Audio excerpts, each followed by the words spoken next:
What's happening, everybody? Hello, how are you? I hope your Saturday is going well. I hope you're doing phenomenal. I hope you're doing incredible. I am here up in Oviedo at our listing at 818 Kerrigan Avenue. And I wanted to go ahead. I'm probably not even going to save this video. It's just going to be a real live in the moment type of thing. Bathrooms there were. What questions do you guys have about real estate? What do you got? What do you got? I'm here for you. This house is a little warm, but I'm sweating it out for you. I'm sweating the oldies for you. Richard Simmons over here. You got questions? Hit me up. Hit them down in the comments. If you don't have questions, tell me what you're doing today. If you don't want to tell me what you're doing today, let me know a good dad joke. Put that down in the comments. Let me know what's going on with that. I'll wait. It's cool. Minimum credit score to buy a house. So I'm glad you asked that question. I just did a Zoom video with a guy named Chris Coburn, who is a credit specialist, a credit guru, if you will. I literally just did it day before yesterday. It was planned to only be about a half hour or so, but we ended up going well over an hour because he and I just got to talking. But we answer all those questions. I'm going to be putting that video up on my YouTube. Of the hour or so, I'll probably end up cutting it down to maybe like 10 videos, 11 videos. So it'll be a little bit more short form. But if you want to watch the thing in its entirety, I'll definitely put that up there too. I'll try to edit out some of the dead space that's in there and some of the lagging points. So that way you guys can watch it. It's a little bit more fluent. Lyle, what's happening? Hello. I'm just waving to everybody virtually and in reality. Nelson, what's your favorite motivated sellers list? All right, so for those of you that don't know, I'm not just a realtor, but I do investment properties as well. And the long and short of it, the name of it is called wholesaling. So I wholesale houses. So what that means is that I have a cash, what's up, Chris Stump? I have a cash buying investor that is looking for investment properties, actively looking for investment properties. And we'll be able to help people out that either need to get out of a home quickly because of financial reasons or anything in dip or whatever else.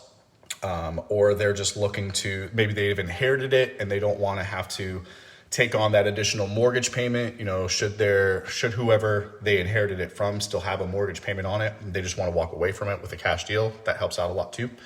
But getting back to it, my favorite motivated sellers list, what Nelson is talking about is the niche crowd that we look for. Truth be told, the majority of all of my cash investment deals have all just been from friends. They've been just friends of mine that said, hey, you know, my parents have this house. It's not in the greatest shape. We thought about listing it, but we feel like it's a little bit run down and they'd rather just have a cash offer on it. That's been the majority of those deals that have come through. That's how they've come to fruition. What else you guys got? Do you have other questions? You got something else? What other questions? I moved to Stillwater when we first came to Florida back in '89. Yes, Painter Chris.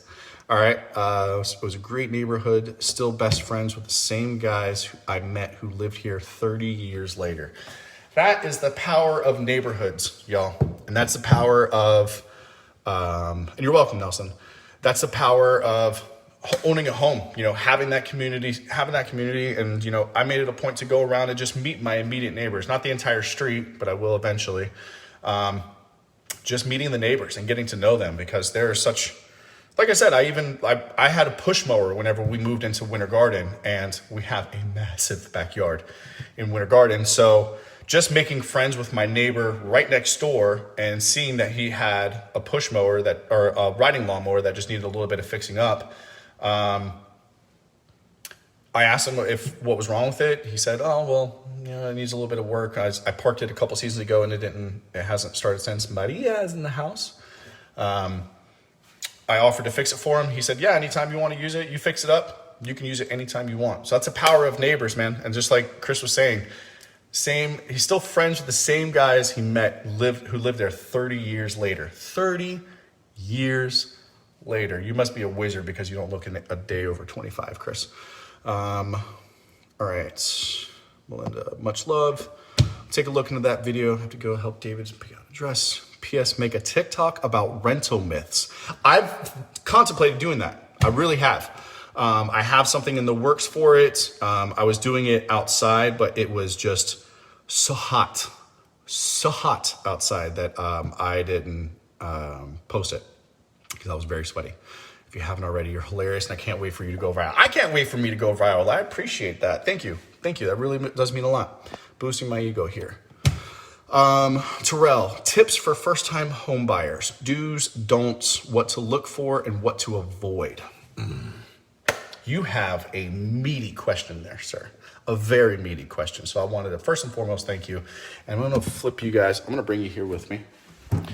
We're going to change the scenery a little bit. And I'm going to get right here. Is that good? Is that lighting? Does that lighting make me look good? I don't care. Whatever. Tips for first-time home buyers, do's, don'ts, and what to look for, what to avoid. The do's. First and foremost, if you think that your credit is in question and you're really considering buying a home, get in touch with Chris Coburn. I'm gonna see, can I tag my boomer moment again? Comments at Coburn. It might not let me tag it. Coburn Credit. So it's not gonna let me tag it, but I'm gonna put it down in here anyways. Coburn Credit Group. There we go. So I put that down in the comments so you guys can go and look it up. Coburn Credit Group. That is a good friend of mine, Chris Coburn. Like I was saying earlier, I just did a Zoom webinar with him 2 days ago. He gives a ton of information away. A ton. Very transparent, very upfront, but it's for your benefit, because credit does play heavily into buying a home. So, but don't think that, don't count yourself out before you really get pre-qualified. And that kind of leads me back into what the do's are, is that the first and foremost thing, you gotta get pre-qualified for a mortgage. You gotta. It's gonna be, if you're fairly insecure about your financial situation, I will forewarn you, it will feel very weird giving somebody all of that information, because they're gonna basically be pulling all that, your history of your credit. But they gotta know that in order for you to get a loan on the house. Remember, they're giving you probably a couple $100,000, if not more, that they're trusting you with in order to purchase your home. So you gotta give up some of that information, and just make sure that you do it with a trusted source, trusted lender. Banks are okay to go with. We have trusted lenders that we always recommend that you go with, because lenders will usually have a lot more flexibility of what programs you may qualify for. And if a bank changes their policy, Mr. T is in the house. Sorry, I'm super ADD, OCD, whatever. You know what I'm saying? If a lender will have more, usually will have more options as far as what home programs may fit your specific type of situation. Everybody's situation is different. So they will usually have more options for you. So that's one of the do's. First do, get pre-qualified. Don'ts. You may not be aware of it, but I feel like it goes without saying, don't go shopping for a home before you get pre-qualified. And I say it in that video, the TikTok video that everybody seems to love, about how to buy a home in 60 seconds. Hurley, what's happening?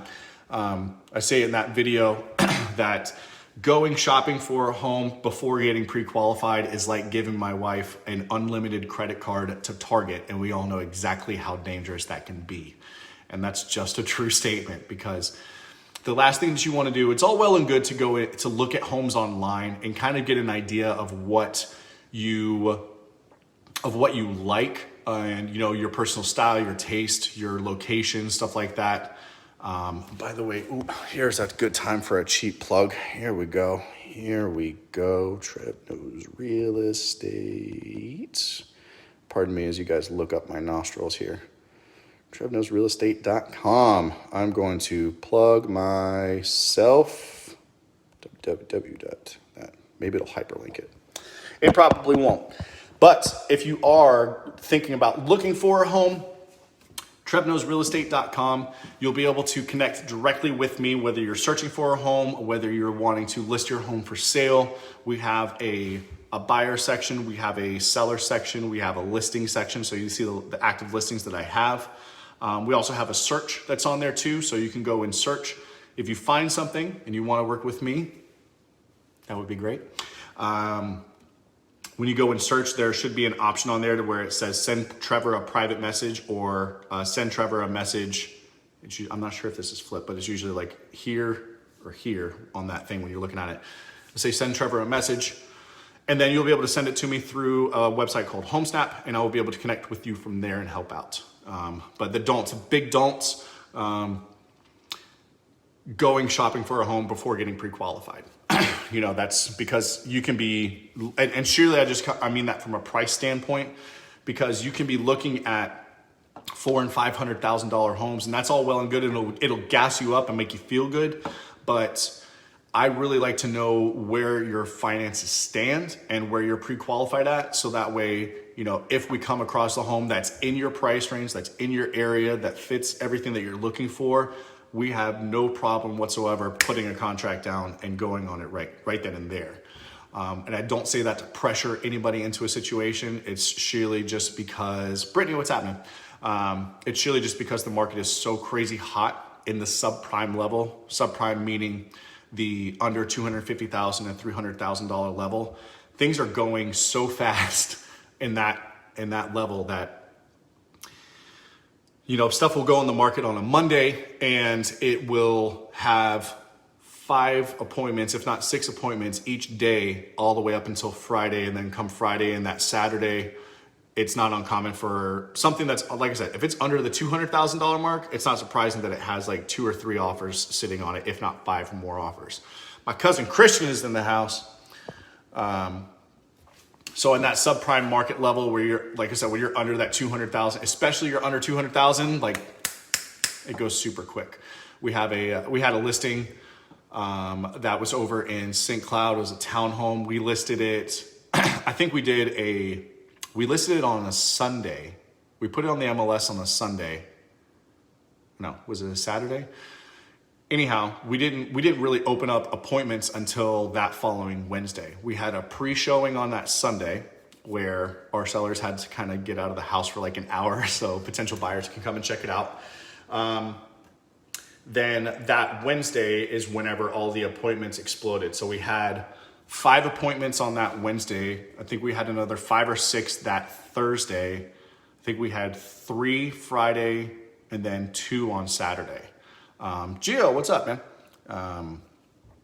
And we had an offer. We had 3 offers that came in by Sunday. Now, like I said, this is 6 days. And this was listed at $184,000. We had 3 offers that came in. Like I can't even tell you, probably 12 plus appointments that were shown. So it's a pretty good percentage of offers to showings. And we had an accepted offer by, I want to say that Tuesday, Monday or Tuesday that came around. Maybe it was that following Wednesday. It might have been a full week that we actually had an accepted offer. But yeah, all is marching along for them. We were able to help them list their home. We're also helping them purchase their new one. Also, nice pool home, 3-bedroom, 2-bath. It's going to be really exciting. I'm super, super pumped for them. This is the part of my job that I love, that somebody's able to trust me with not only listing their home, but helping them purchase the one, you know, where they're coming from along to where they're going. What's up, Carrie? But that's the real gratifying part of the job, is because the feeling that people trust me inherently to not only sell their home, but like it's a shelter thing. It's a shelter thing. People are literally trusting me, putting their trust in my hands to assure that they are in a safe and clean environment, and that they feel comfortable with where they're at. Like, and that's, so to me, it's a huge, huge, huge responsibility. It's a huge responsibility. and I take it very seriously. So I don't take it lighthearted. You know, when we're going to show properties and everything, I ask a lot of questions to the buyer. I ask them a lot of questions. Same thing with the seller too. You know, I ask them a lot of questions because I want to make sure that there is, when it really comes down to the nitty gritty, because the first half of the transaction goes really fast, and it's like a flurry of things that will come along.